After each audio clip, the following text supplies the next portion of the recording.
Hi friends, welcome back to my channel. ఇదే నా ప్రపంచం. ఈరోజు ఫిష్ ఫ్రై ఈజీగా ఎలా చేయొచ్చో చూపిస్తానండి మీకు. ఇలా మనం చేపను తీసుకున్న తర్వాత చక్కగా వాష్ చేసుకోవాలండి. ఉప్పు, పసుపు, నిమ్మరసం వేసి 1-4 సార్లు అయితే శుభ్రంగా కడుక్కోవాలి. కడుక్కున్న పీస్ అయితే మాత్రం ఇలా అయితే కట్ చేయించుకోవాలి. బాగా పల్చగా కట్ చేస్తే ఫ్రై చేస్తున్నప్పుడు విరిగిపోతాయి. బాగా మందంగా కట్ చేస్తే లోపలికి ఉప్పు కారం అయితే సరిగ్గా పట్టదు, సరిగ్గా అయితే ఫ్రై అవ్వదండి. అందుకోసం ఈ సైజులో అయితే కట్ చేసుకోవాలి. నేనే కట్ చేసానండి ఈ ఫిష్. ఈరోజు మనం బయట మార్కెట్లో అయితే కట్ చేయించుకుంటాం కదా, అదైతే మాత్రం ఈ సైజులో అయితే కట్ చేసుకోవాలి. ఓకే, ఇప్పుడు ఫిష్ ఫ్రై ఎలా చేసేలా మొదలు పెట్టేద్దాం. ఫస్ట్ చేపలన్నీ పక్కన పెట్టేసి ఒక ప్లేట్ తీసుకోవాలి. తీసుకుని దీంట్లో 1/2 టేబుల్ స్పూన్ పసుపు, 2 స్పూన్ల కారం, మంచి కలర్ ఉన్న కారం తీసుకుంటే ఫిష్ ఫ్రై చాలా బాగుంటుందండి. ఫుడ్ కలర్ అది ఏమీ యాడ్ చేయాల్సిన పని లేదు. రుచికి తగినంత సాల్ట్ వేసుకుని అలాగే 1/2 స్పూను గరం మసాలా అయితే వేసుకోవాలి. ఇప్పుడు 1 స్పూను కార్న్ఫ్లోరు, 1 స్పూను మన బియ్య పిండి ఉంటుంది కదా, ఆ పిండి వేసుకోవాలి. వేసిన తర్వాత 1 స్పూను అల్లం వెల్లుల్లి పేస్ట్ వేయాలి. వేసి ఇది బాగా కలుపుకోవాలి.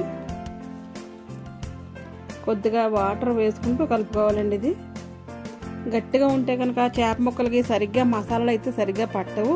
అందుకు కొద్దిగా లూజ్గానే కలుపుకోవాలి. కొద్దిగా వాటర్ యాడ్ చేసుకుంటూ ఇలా ఒక ఫైన్ పేస్ట్ లాగా అయితే కలుపుకోవాలి. చాలా ఈజీ అండి. ఈ మిశ్రమం మనకి కలుపుకోవడం వచ్చుంటే ఫిష్ ఫ్రై చేయడం చాలా ఈజీ అనమాట. ఇలా కలిపేసుకుని మొత్తం చేప ముక్కలన్నిటికి బాగా పట్టించాలి.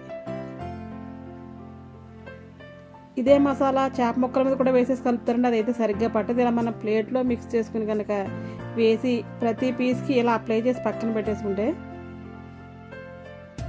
ఇలా అప్లై చేసి మనం బాక్స్లో పెట్టి ఫ్రిడ్జ్లో స్టోర్ చేసుకున్నా సరే 4 రోజులకు ఒకసారి అయితే ఫ్రై చేసుకోవచ్చు అండి. అలా అని ఎక్కువ రోజులు ఉంటాయని కదా, ఒక 4-5 రోజులు అయితే ఉంచుకోవచ్చు ఫ్రిడ్జ్లో. నో ప్రాబ్లం, ఏమి అవ్వదు. మనకి 4 పీసులు కావాలంటే ఎప్పుడు కావాలంటే అప్పుడు అయితే వేడిగా ఫ్రై చేసుకోవచ్చు. లేదంటే అన్నీ ఒకసారి కూడా ఫ్రై చేసుకోవచ్చు అండి. ఇలా మ్యారినేట్ చేసి పెట్టుకుంటే ఫ్రై చేసుకోవడం చాలా ఈజీ అవుతుంది కదా. ఫిష్ ఫ్రై అంటే ఇష్టం లేని వాళ్ళు ఎవరైతే ఉండరు. అలాగే నాకు కూడా ఫిష్ ఫ్రై అంటే చాలా ఇష్టం అండి. మా ఇంట్లో అందరూ కూడా చాలా ఇష్టంగా తింటారు. నేను ఎప్పుడు ఇలాగే చేస్తూ ఉంటాను. మొత్తం పీస్ అన్నిటికి చక్కగా అప్లై చేసేయాలి. అలా చేసేసి కొంతసేపు అయితే మనం అలా మ్యారినేట్ చేయాలండి. దాన్ని మూత పెట్టేసి ఒక 1/2 అవర్ కానీ 1 అవర్ కానీ ఫ్రిడ్జ్లో పెట్టుకోవచ్చు. లేదు ఫ్రిడ్జ్లో పెట్టమంటే బయటైనా సరే ఒక 1 అవర్ తర్వాత ఫ్రై చేసుకుంటే ఈ లోపల ఉప్పు, కారం, మసాలాలు అన్నీ కూడా ముక్కకైతే పడతాయండి. ఇలా మూత పెట్టి పక్కనైతే పెట్టేసుకోవాలి. నేనైతే ఫ్రిడ్జ్లో పెట్టలేదండి, బయటే ఉంచాను. మనం ఇప్పుడు ఒక ప్యాన్ పెట్టుకోవాలి. ఈ ఫ్రైకి చెప్పాలంటే నాన్ స్టిక్ ప్యాన్ చాలా బాగా వస్తుంది, ఫ్రై అంటుకోకుండా. ఇలా మనం చపాతీ కానీ దోశ కానీ కాల్చే ప్యాన్స్ ఉంటాయి కదా, అవి తీసుకుని నేనైతే ఫ్రైకి ఒక ప్యాన్ సెపరేట్గా పెట్టుకుంటాను. స్టవ్ వెలిగించి ప్యాన్ వేడైన తర్వాత కొద్దిగా ఆయిల్ అయితే వేసుకోవాలి. దీనికి పెద్దగా ఆయిల్ అయితే పట్టదండి. మనం డీప్ ఫ్రై అయితే చేయక్కర్లేదు, షాలో ఫ్రై చేసినా కూడా చాలా చక్కగా ఫ్రై అయిపోతాయి. అలా వేసి కొంచెంసేపు వేడైన తర్వాత, అలానే బాగా ఎక్కువగా వేడైతే అయిపోకూడదు, కొద్దిగా వేడైన తర్వాత ఫిష్ వేసేసుకోవాలి. లేదంటే వేసిన వెంటనే ఫిష్ మాడిపోతుందండి.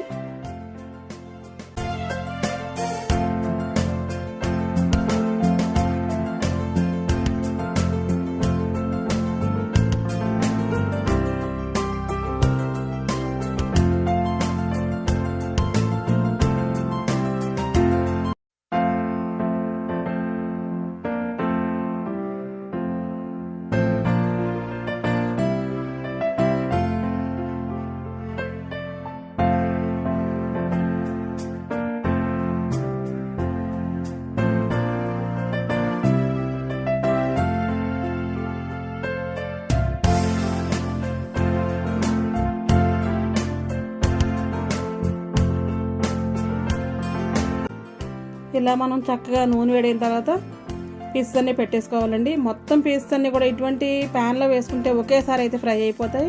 నేను దగ్గర 11 పీసెస్ అయితే వేసాను. మీడియం సైజ్ ముక్కలు కాబట్టి పెద్ద అయితే కొద్దిగా తక్కువ పట్టవచ్చు. అన్నీ ఒకసారి చక్కగా ఫ్రై చేసుకోవచ్చు. ఇలా మనం కొద్దిగా ఫ్రై అయిన తర్వాత మొత్తం ఫ్రై అయ్యే వరకు అస్సలు ఉండకూడదండి. ఫిష్ ఫ్రై చేసేటప్పుడు మీడియం ఫ్లేమ్ మీద పెట్టుకుని ఇలా అటు ఇటు తిప్పుకుంటూ ఫ్రై చేసుకోవాలి.